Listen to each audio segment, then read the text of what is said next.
Eh bien salut tout le monde, c'est Romain de la chaîne Tech News et Test. On se retrouve là sur le stand de chez Parrot, nos amis français.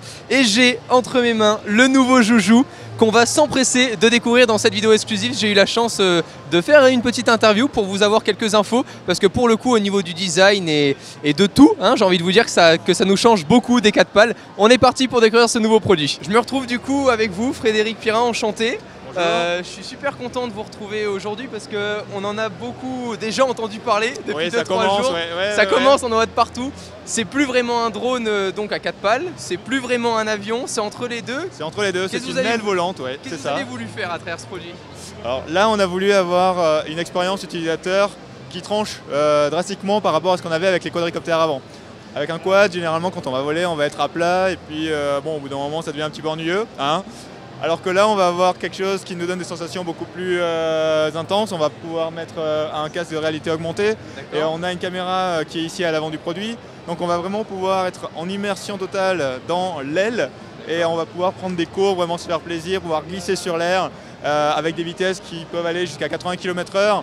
Donc ça va dépoter, ça va être vraiment super fun. Donc on se détache vraiment de la partie vidéo où à la base du coup Parrot était quand même pas mal implanté et avait mis pas mal en avant le côté vidéo pour pouvoir filmer des beaux plans de montagne, etc., du ciel tout simplement.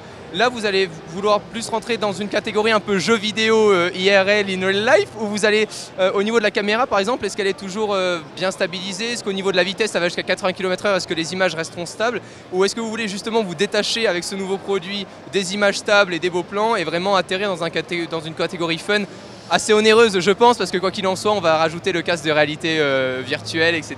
J'avais pu tester avec HTC Vive, c'était déjà très intéressant. Vous en pensez quoi vous du coup par rapport à ça? Alors au niveau de la stabilisation optique, là ce qu'on a décidé de faire en fait sur l'aile volante, c'est vraiment de pencher la vidéo en même temps que l'aile penche. Donc c'est à dire qu'en fait on va vraiment être immergé, on va vraiment sentir les mouvements de l'aile sur l'air. Et on va vraiment ressentir quelque chose qu'on n'avait pas ressenti avec le quadricoptère. Donc l'idée c'est vraiment de ne plus être à plat mais de se déplacer, de bouger en même temps que l'aile volante et d'avoir ce retour vidéo devant les yeux qui va nous rendre vraiment quelque chose d'assez extraordinaire. On cherche plus du coup l'immersion que la qualité cinéma, etc. Et au niveau de l'autonomie, j'ai entendu un truc fou tout à l'heure. Oui, alors on a une grande batterie qui nous permet de voler jusqu'à 45 minutes. C'est dingue. Donc ce sera, c'est ça, beaucoup d'heures de jeu. On fait un Paris-Nice quoi, avec un Parrot. Non mais ça a l'air super sympa, c'est simple à utiliser. Vous m'aviez parlé tout à l'heure que c'était assez détachable pour être transporté de partout. Comment ça se passe? On est gamin, on reçoit ça à Noël, ça se passe comment? Il y a 3 pièces à l'intérieur, en fait il va y avoir 2 ailes, le corps principal. Pour assembler le produit c'est tout bête, hein. On met les ailes sur le corps principal, on allume le produit et on est prêt à voler. Donc après comment ça se passe? On va prendre le produit dans la main, on le secoue, le moteur va commencer à tourner et on jette l'aile en l'air. Elle va monter toute seule à 50 mètres d'altitude, elle va faire des cercles en l'air, 30 mètres de rayon et elle attend qu'il y ait des commandes qui sont envoyées avec la télécommande en Wi-Fi. Donc tant que je touche pas la télécommande, tout est stabilisé, il reste là et après j'ai juste à appuyer sur mon bouton Home et il revient à la maison. On peut appuyer sur le bouton Home, où qu'il soit, il va revenir à la maison. S'il y a une déconnexion parce qu'on est parti un petit peu trop loin, le drone va revenir également automatiquement à la maison. C'est 45 minutes aussi, ça, pour éviter de perdre 15 km. Et il y a également les modes d'atterrissage qui sont autonomes. Donc il suffit d'appuyer sur un bouton pour que le drone atterrisse automatiquement. D'accord, super, bien cool. Et au niveau du packaging, c'est fourni avec quoi? Juste la télécommande? On va voir je sais pas du tout, on n'a pas encore décidé vraiment ce qu'on allait mettre. Là c'est vraiment un proto, donc voilà, c'est ça. Pour terminer, et ça m'intriguait pas mal parce que jusqu'à présent, Parrot, comme je vous le disais tout à l'heure, était vachement implanté et tout le monde aujourd'hui connaît les drones à 4 pales, on n'en a plus peur, ça devient une habitude. Là je suis avec vous du coup Karim qui avait designé le nouveau jouet de la firme.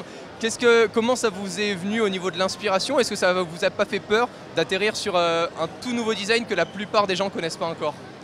En fait, c'est pas si innovant que ça. L'avion, ça existe depuis très très longtemps et c'est aussi, voilà, c'est un... On est plus dans les drones militaires. Plus dans les drones militaires, mais ça rêve d'enfant, voilà. C'est les avions, c'est les oiseaux et voilà, en fait, on s'est plus inspiré du monde animal, de l'oiseau pour pouvoir créer ce drone, quoi. D'accord, et au niveau de la création, ça m'intéresse pas mal. Quand vous partez d'une idée, j'avais pu suivre quelques entreprises où il y a toute une logistique pour imposer l'idée et tout ça. Comment ça a été pris au départ par l'entreprise quand vous avez instauré ce design? L'idée première est vraiment venue du patron, Henri Sédou, qui voulait changer un petit peu les codes des drones en amenant quelque chose de nouveau. Et c'est pour ça qu'il nous a poussé vraiment dans cette direction pour pouvoir faire une aile volante et qui n'avait pas encore été faite sur le marché des drones grand public. Donc, Je vois. Bah écoutez, super. Bah du coup, encore une fois, on laissera la communauté high-tech décider. Mais je pense que, moi personnellement, j'ai été conquis donc par le design. Je trouve voilà original et c'est vrai que encore une fois là pour le coup, vous êtes un peu les premiers à avoir fait un. En tout cas, on essaye. Merci à vous. Merci beaucoup.